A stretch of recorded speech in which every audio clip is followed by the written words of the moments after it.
ஒரு காலத்தில் உங்களுக்கு முதுமை வரும். அப்பொழுது இப்பொழுது நீங்கள் மும்முரமாக இந்த கட்சி நடவடிக்கையில் ஈடுபட்டிருப்பது போல் ஈடுபட முடியாமல் போகும் ஒரு காலம் வரலாம். அப்பொழுது உங்களுடன் இந்த முஸ்லிம் காங்கிரஸை கட்டி பணித்தவர்கள் எவ்வாறு உங்களது நடவடிக்கைகளை, கட்சியின் நடவடிக்கைகளை முன்னெடுத்து செல்ல வேண்டும் என்று நீங்கள் விரும்புகிறீர்கள். அதற்கு ஒரு கவிதை அவசியம்தானே? நிச்சயம் அவசியம். அதை பற்றி ஒரு கவிதை எழுதியிருக்கின்றேன். அந்த கவிதையின் பேர் போராளிகளே புறப்படுங்கள். அதை வாசித்து காட்டவா? நிச்சயமாக. அது கட்டாயம் முஸ்லிம் காங்கிரஸ் அங்கத்தவர்கள் அனைவருக்கும் பயன் தரும் ஒரு கவிதையாகத்தான் இருக்கும்.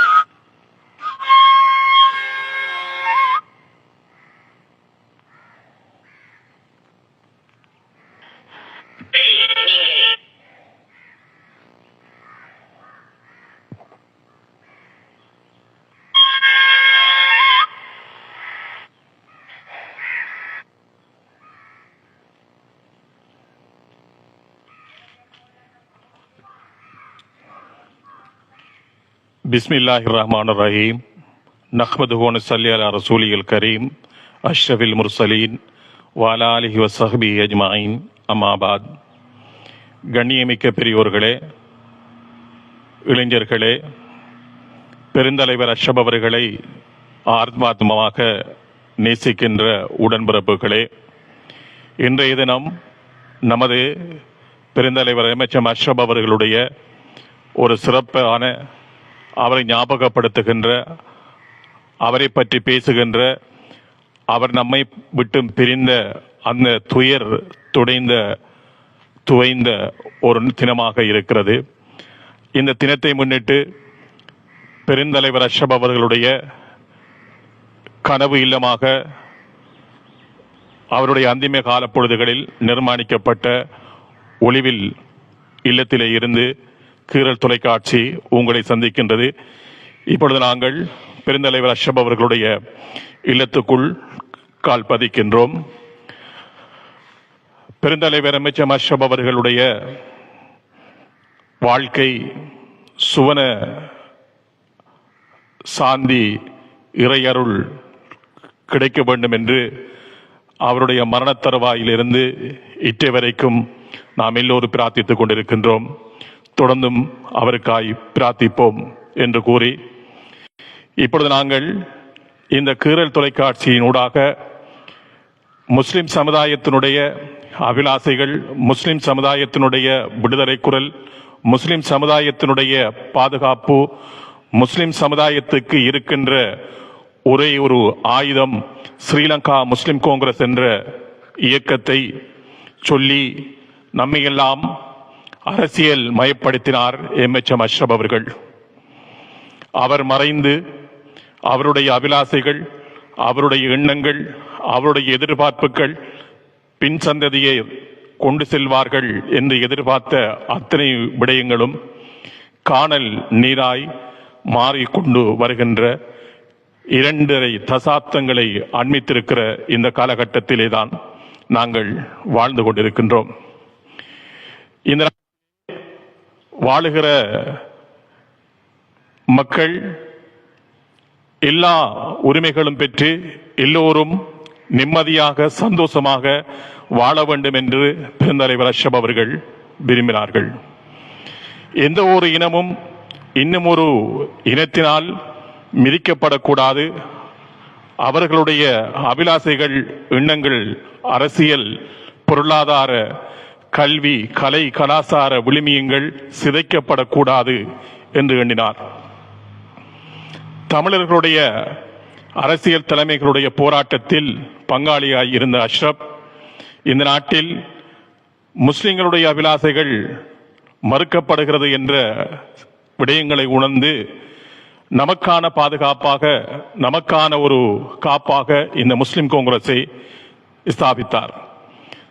சம்மாந்துறையிலே ஹுசைன் அவர்களுடைய வாரிசாக பிறந்து நம்முடைய கிழக்கு மண்ணுக்கும் இதர பிரதேசங்களுக்கும் தலைமை கொடுக்க வேண்டும் என்ற எண்ணத்திலே இந்த பேரியக்கத்தை கட்டியெழுப்பி இன்று அவருடைய எண்ணங்கள், அவருடைய அபிலாசைகள் எதை நோக்கி பயணிக்கிறது என்ற விடயங்களை எல்லாம் நீங்கள் அறிவீர்கள்.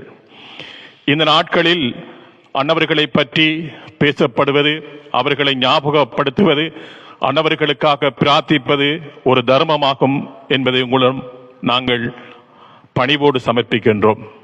அன்பின் உறவுகளே, கீரல் தொலைக்காட்சியினுடைய அன்பர்களே, பெருந்தலைவர் அஷ்ரப் அவர்களை கட்சி பேதங்களுக்கு அப்பால் நேசிக்கின்ற நெஞ்சங்களே, உங்களுடைய காத்திரமான கருத்துக்களை எங்களுக்கு பின்னூட்டங்களாக வழங்குங்கள். இந்த நிகழ்ச்சியை எல்லோரும் காண்பதற்கு அதிகம் ஷேர் செய்து கொள்ளுங்கள்.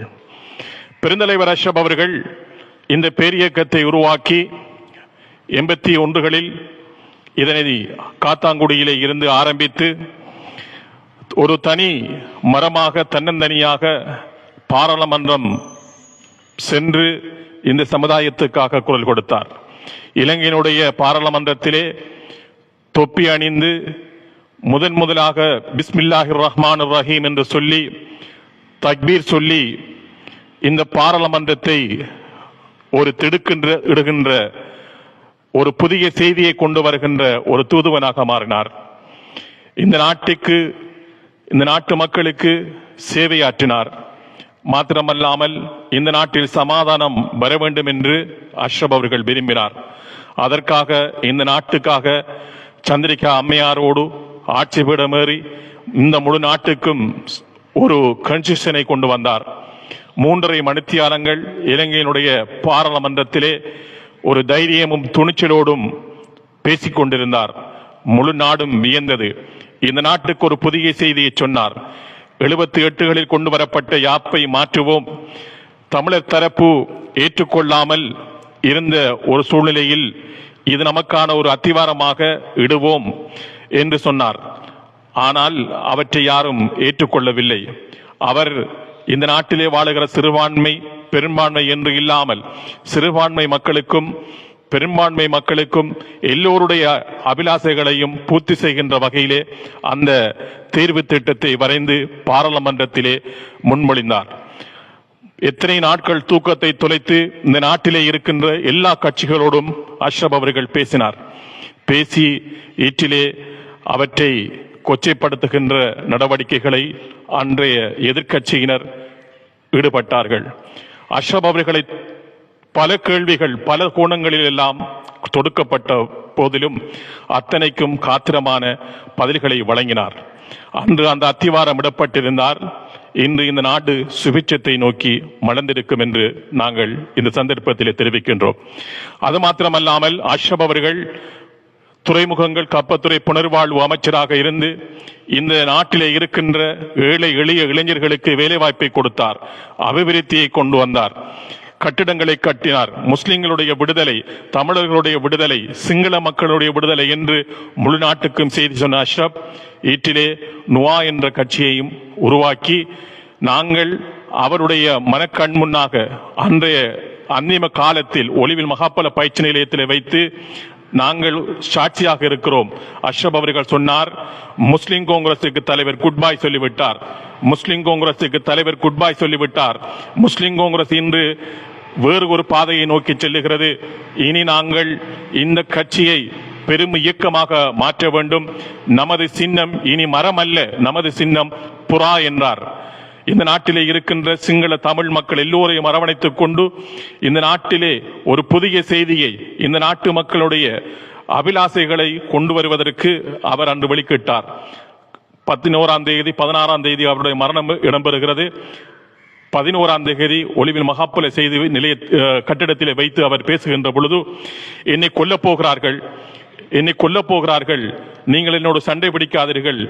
அந்த காலம் தலைவர் அஷ்ரப் அவர்கள் 3000க்கு மேற்பட்ட தொழில் வாய்ப்புகளை வழங்குவதற்காக ஆயத்தமாக இருந்த ஒரு காலகட்டத்திலே அந்த ஞாபகம் வந்ததனால் அதை சொல்லுகிறேன்.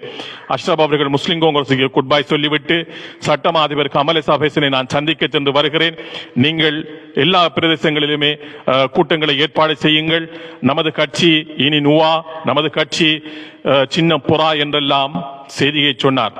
அன்று நள்ளிரவு இன்றைய ஸ்ரீலங்கா முஸ்லிம் காங்கிரசினுடைய தலைவர் ரவுஃப் ஹக்கீம், கௌரவ தேசிய தலைவர் ரவுஃப் ஹக்கீம் அவர்களை கட்சியிலிருந்து நான் நீக்குவதாக சொன்னார். தொலைபேசியிலே அழைப்பை எடுத்தார்.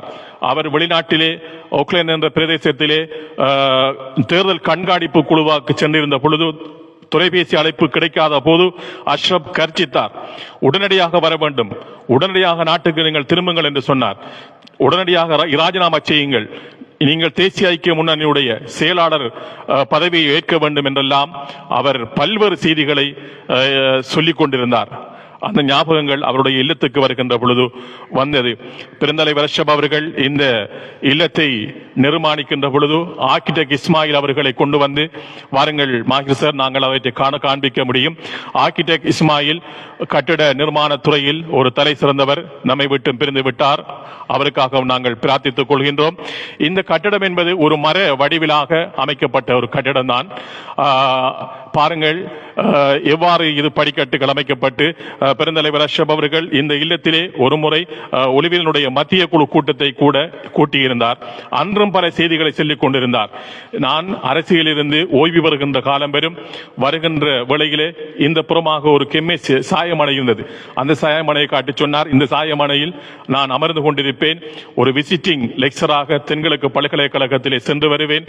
அயல் நாட்டு கப்பல்கள் சரக்கரைக்கும் பௌத்த பீடம் தீக்வாப்பிலே இருந்து புத்தபிரானுடைய மணியோசை கேட்கும், பொத்துவிலில் அரபு பீடம் இருக்கும் என்றெல்லாம் பேசிக் கொண்டிருக்கின்ற பொழுது சொன்னார், ஒலிவில் மக்கள் எனக்காக உணவு தருவார்கள், என்னை பராமரிப்பார்கள், பார்த்துக் கொள்வார்கள், நான் ஓய்வு காலத்தை இங்கிருந்துதான் கழிக்கப் போகின்றேன் என்று சொல்லி கட்டிய கட்டடம் அவருடைய ஞாபகங்களால் அந்த நாட்களை நாங்கள் கேட்கின்ற அந்த ஞாபகமும் இந்த வீட்டுக்கு வருகின்ற பொழுது எங்களுடைய இதயம் கனக்கிறது. அன்பின் உறவுகளை, சொந்தங்களே, இதோ பாருங்கள், மாஹிர் அவர்கள் இப்பொழுது காண்பித்துக் கொண்டிருக்கின்றார். இதுதான் பெருந்தலைவர் அஷ்ரப் அவருடைய கனவு இல்லமாக ஒலிவில் பிரதேசத்திலே அமைந்திருக்கிறது. இப்பொழுது கேள்வி என்னவென்றால், பெருந்தலைவர் அஷ்ரப் அவர்களை வைத்து பலர் கட்சி நடத்துகின்றோம், அமைச்சர்களாகின்றோம், பதவி பட்டங்களை பெறுகின்றோம், எத்தனையோ நன்மைகளை எல்லாம் பெற்று வருகின்றோம். இந்த ஒலிவில் பிரதேசத்தினுடைய பிரதான வீதியினால் வருகின்ற பொழுது ஒரு முற்றத்திலே முகமாக அமைந்திருப்பது இந்த அஷ்ரப் அவர்களுடைய கனவு இல்லம். இந்த கனவு இல்லம் பாழடைந்து கேட்பார் பார்ப்பாரற்ற ஒரு சூழ்நிலையிலே இருக்கிறது. இந்த கட்டடம் யாருக்கு சொந்தமானது, யார் வைத்திருக்கிறார், என்ன நடக்கிறது என்பது இந்த பிரதேச அமைக்கப்பட்டிருந்தது.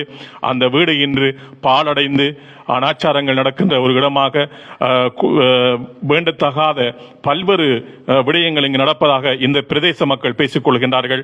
குறிப்பாக இந்த நாளிலே பெருந்தலைவர் அஷ்ரப் அவர்களுடைய அன்புக்கும் பெருமதிப்புக்கும் தன்னுடைய ஒரு சொத்தாக அமான் அஷ்ரப் அவர்களை எப்பொழுதும் சொல்லுவார்கள்.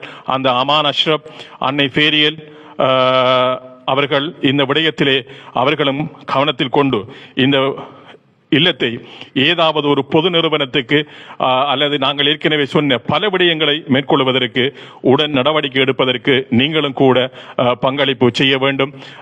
குறிப்பாக ஸ்ரீலங்கா முஸ்லிம் காங்கிரசினுடைய தலைவர் எம்.எச்.எம். அஷ்ரப் அவர்கள் அமான் அஷ்ரப் அவர்களை அதிகம் பேசுவார் என்று சொன்னால், உண்மையில் கட்சி நடவடிக்கைகளில் எல்லாம் ஈடுபடுகின்ற பொழுது வருகின்ற பொழுது தன்னுடைய மனைவி பிள்ளையை இழந்து வருகின்ற அந்த நிலைமை அவருக்கு மிகவும் வருத்தத்தை கொடுத்திருந்தது. அமான் அஷ்ரப் அவர்கள் இந்த விடயத்திலும் கவனம் எடுப்பார்கள் என்று நாங்கள் நம்புகின்றோம். இப்பொழுது நாங்கள் மற்ற பக்கத்தையும் காண்பிக்கலாம் என்று எண்ணுகின்றோம்.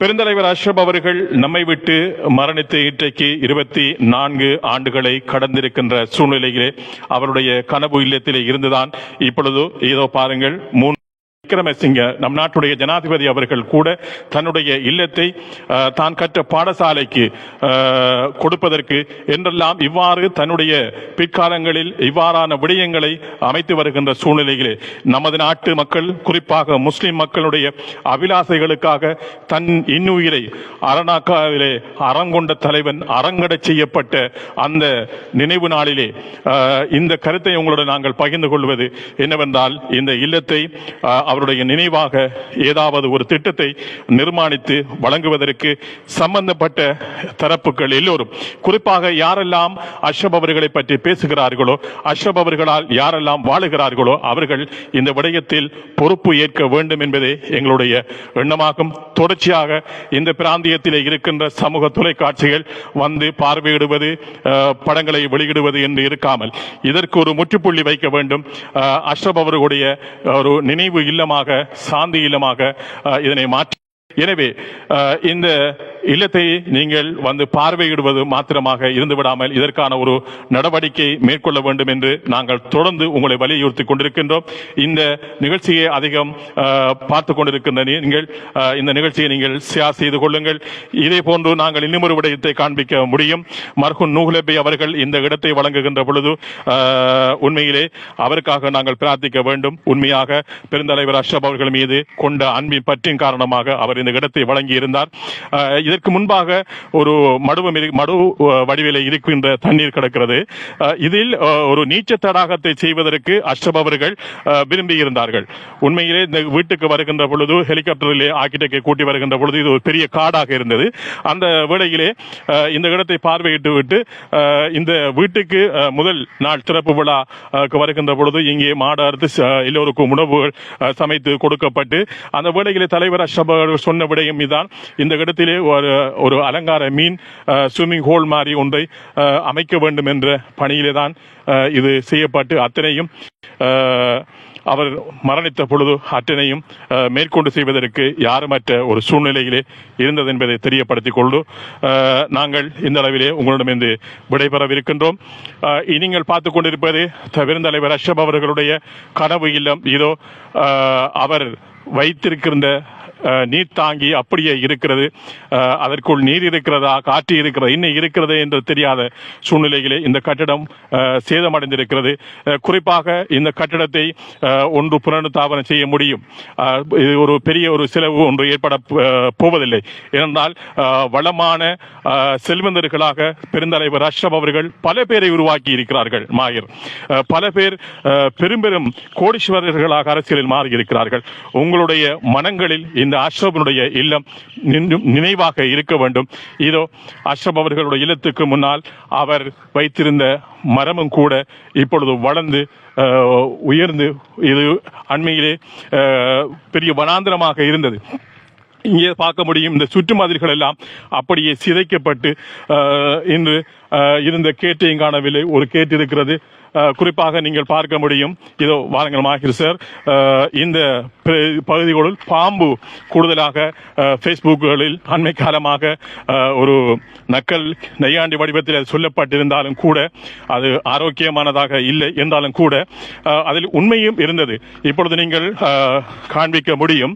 இந்த வருகின்ற இந்த வழியிலே பாருங்கள், பாம்பு கூடு கட்டுகின்ற இந்த இதை காண்பியுங்கள். பாருங்கள், இந்த என்ட்ரன்ஸுக்கு வருகின்ற பொழுது எங்களுக்கு பயமாக இருக்கிறது. இதுக்கு உட்புறமாக செல்வதற்கு புத்து அப்படியே கட்டி இருக்கிறது. இதுக்குள் பாம்பு இருக்கக்கூடிய வாய்ப்பு இருக்கிறது.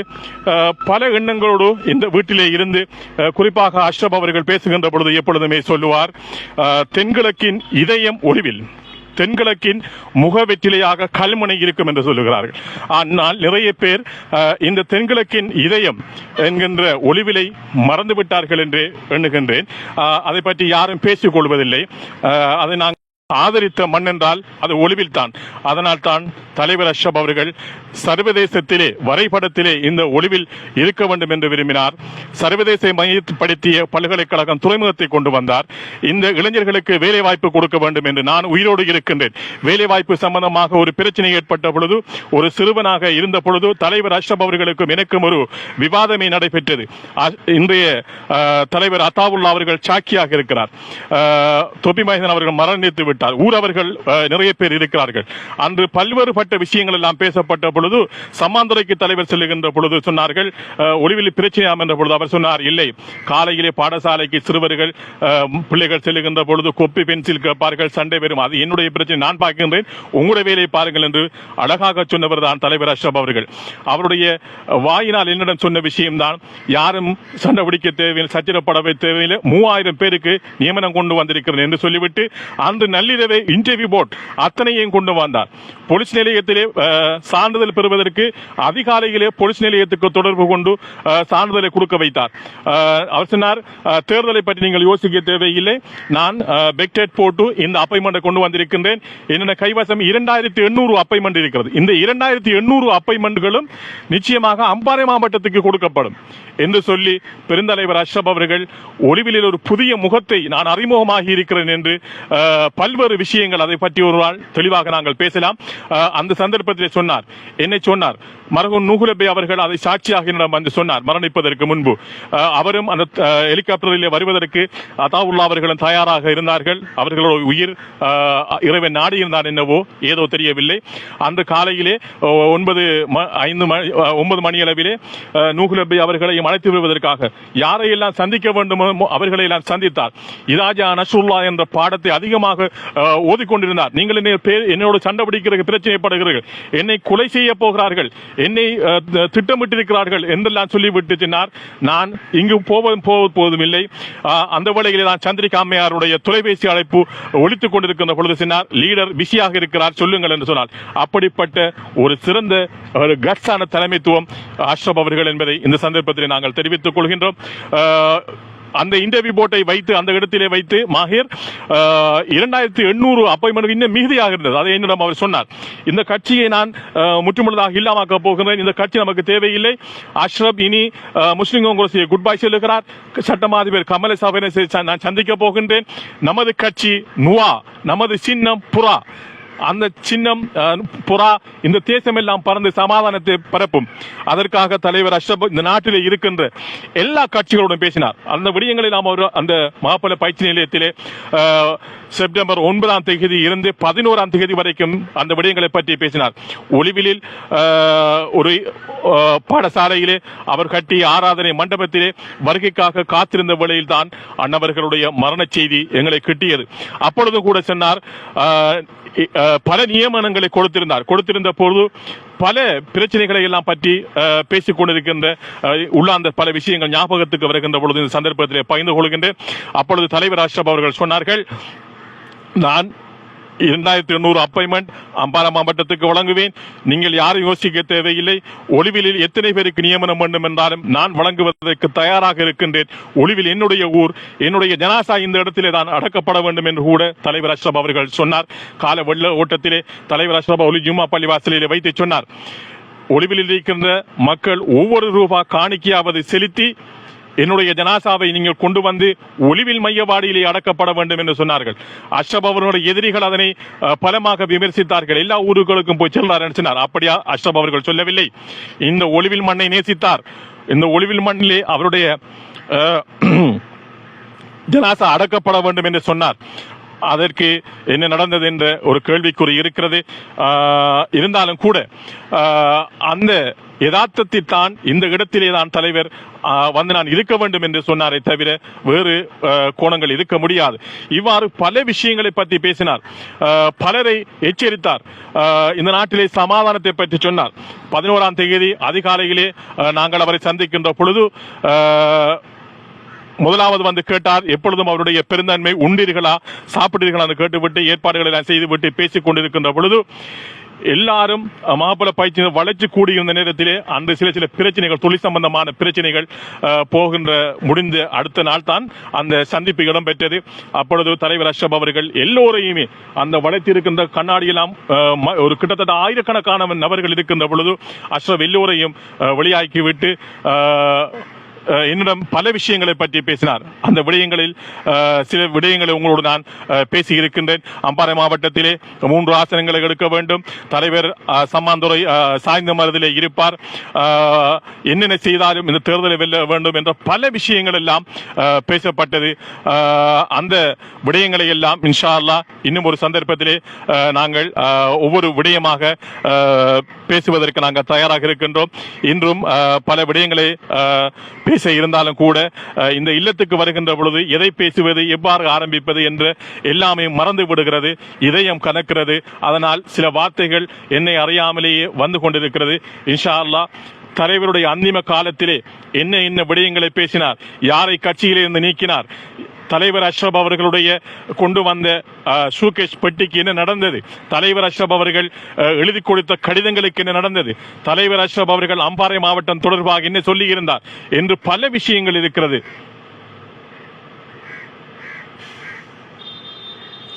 ஆம், இந்த வீடு சம்பந்தமாக இசாட் அவர்கள் ஒரு விடயத்தை தெரியப்படுத்தியிருக்கிறார். இந்த வீடு சம்பந்தமாக உண்மையாகவே எங்களுக்கு பூரணமாக அறிவு இல்லை. அஷ்ரப் அவர்களுடைய போராளிகள் என்ற அடிப்படையில் தான் இந்த விடயங்களை நாங்கள் பேசிக் கொண்டிருக்கின்றோம்.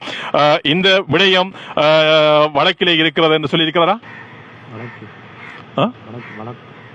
ஆம், இது தொடர்பான விடயம் எங்களுக்கு தெரியாது. நாங்கள் சொல்லுவதெல்லாம் இந்த விடயத்தை தலைவர் அஷ்ரப் அவர்களை நேசிக்கின்ற யார் யாரெல்லாம் இருக்கிறீர்களோ, நீதிமன்ற வழக்காக இருக்கட்டும் அல்லது இந்த பிரச்சனை அவற்றையெல்லாம் ஒரு பேசி ஒரு முடிவுக்கு இதை கொண்டு வந்து அஷ்ரப் அவர்களுடைய இந்த இல்லத்தை இவ்வாறு விட்டுவிடக் கூடாது என்ற ஒரு ஆதங்கத்திலே தான் எண்ணத்திலே தான் நாங்கள் இந்த விடயங்களை எல்லாம் பேசிக் கொண்டிருக்கின்றோம். தொடர்ந்து நாங்கள் பல்வேறு நிகழ்வுகள் எல்லாம் இன்று இருக்கின்றபடியால் இந்த நிகழ்ச்சியை நாங்கள் இத்தோடு நிறைவு செய்து கொள்கின்றோம். மீண்டும் மற்றும் ஒரு நிகழ்ச்சியை சந்திக்கும் வரை உங்களிடமிருந்து நாங்கள் விடைபெற போகின்றோம். இந்த விடயங்களில் ஏதாவது தவறுகள் அல்லது ஏதாவது நாங்கள் தெரிவித்த கருத்துக்களில் முரண்பாடுகள் இருந்தால் தயவு செய்து அவற்றை மன்னித்துக் கொள்ளுங்கள். நாங்கள் யாரையும் கொச்சைப்படுத்துவதற்கோ அல்லது யாரையும் இழிவுபடுத்துவதற்கோ அல்லது ஒரு சர்ச்சையை உருவாக்குவதற்காக நாங்கள் வரவில்லை. உண்மையாக எங்களுடைய எண்ணம், நாங்கள் பேசுவது இந்த அஷ்ரப் அவருடைய இல்லம் ஒரு நிறை பேரான ஒரு விடயத்துக்காக மாற்றி கொடுக்கப்பட வேண்டும் என்கின்ற விடயம் மாத்திரம்தான் எங்களுடைய மனதிலே இருக்கிறது என்ற